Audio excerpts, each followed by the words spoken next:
Every gaming series has its own fan pedigree, a hierarchy of the player base ranging from degenerates and sweats to geeks and gods, and today I'm here to spill the beans and rank the Xenoblade community.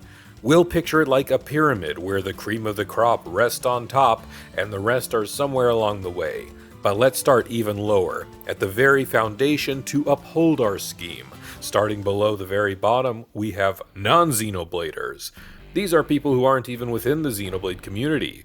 They just ostensibly choose to hate on it simply because it's the premise of being an anime game. Ironically enough, these include your Final Fantasy Puritans, but they also have your donkeys and authority on good games coverage people, and your anime sword-wielding protagonist haters in general. In fact, these guys just don't like anything except their one game series and will actively go to forums of the games they hate just to have an excuse to be mad. Barely above them are Smash players, and specifically Aegis fans. These are still people who haven't given the actual games a shot. Their only sphere of influence is the smashing of brothers. They think Shulk is the funny haha feeling it swimsuit guy with the silly named sword, and they think Pyra and Mithra was a wasted fanservice booba slot. And yes, they are sweatier than a Brog's armpit. Xeno forum posters. Now we're actually entering the community at its bottom rung. Sure, there are some forum posters that know what they're talking about, but they're rarer than a 4-star blade with an affinity chart that's actually useful. I can't tell you the amount of times where I've tried to look up the question for something, only for it to be the most nonsensical heap of self-delusion. You don't want to cross these guys either, or you'll end up with more laser sights on you than Mumcar at the Battle of Sword Valley. Then we have Xenoblade 1 elitists. I kid you not that the months after Xenoblade 2's release were some of the most vitriolic for the Xenoblade community. Some of them didn't even buy the game because of the art direction, while others played to only recoil in sheer disgust by the time Tora reared his Furby butt up on screen. They insist that their gameplay format is the best the series have ever had, and that Shulk is the only acceptable protagonist there is. They're the Bionite Order in the background that you'll only hear whispers of now and then, but trust me, some are still there. Rex haters. There is no reconciling their sheer hatred of Rex. Perhaps it's because he was too young to be a protagonist, perhaps it's because his English VA couldn't land the yells, or perhaps it's because he's always in that diving suit of his, but I tell you, he's right to wear it because all these haters' tears made an ocean more dense than the Cloud Sea itself when he got that massive future-redeemed glow-up. Jeff Keighley. This man doesn't seem to like the Xenoblade games, but he does enjoy the wacky fervor of the Xenoblade community.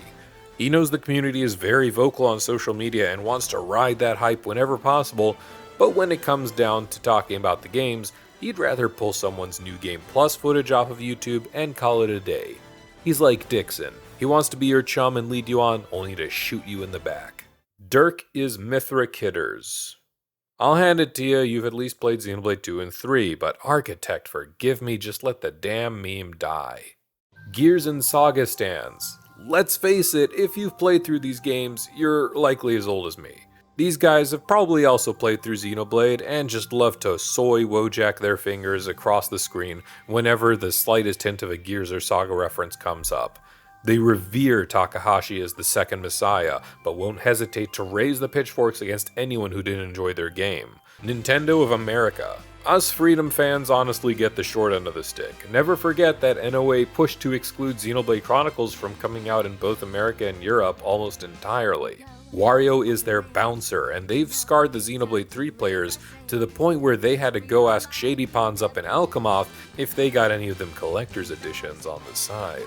General Xeno players. Some of you may have started over a decade ago, or you may just be coming up on your 4th or 5th term. Either way, you got into the series one way or another, and you've generally enjoyed playing through all the games so far. Maybe you liked some aspects of one game more than the other, but it doesn't detract from your overall enjoyment of the series. They retweet art of their personal waifu or husbando and can quote all of Xenoblade 1's opening scene from memory.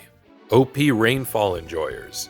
You're an OG like me, you've been around since the day when Zanza got imprisoned by the Forefathers, you've at least heard of or at least played Pandora's Tower or The Last Story on the Side, and in general are an appreciator of the JRPG palette. Chances are you own a few figures of your own, and you're also a fan of visual novels, but hey, we all take the bad with the good.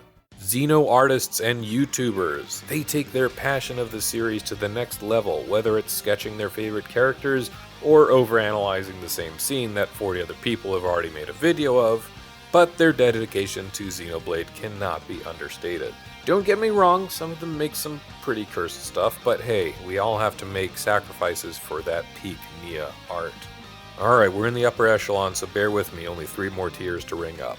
Tetsuya Takahashi, the father of the Xenoblade series himself. This man will make you question everything you know about the series and then tuxedo mask his way out of any interview question. His vision is one we cannot simply comprehend, but we know that he is grateful that he can continue to pursue that vision after his fallout with Square.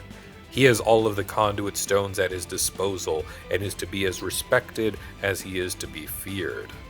Xenoblade X enjoyers. These guys are a middle child no one wants to talk about because the older one's too busy blasting mechanical rhythm while working out, and the younger ones are just fighting one another right now anyway, so he just sits in his room doing his own thing.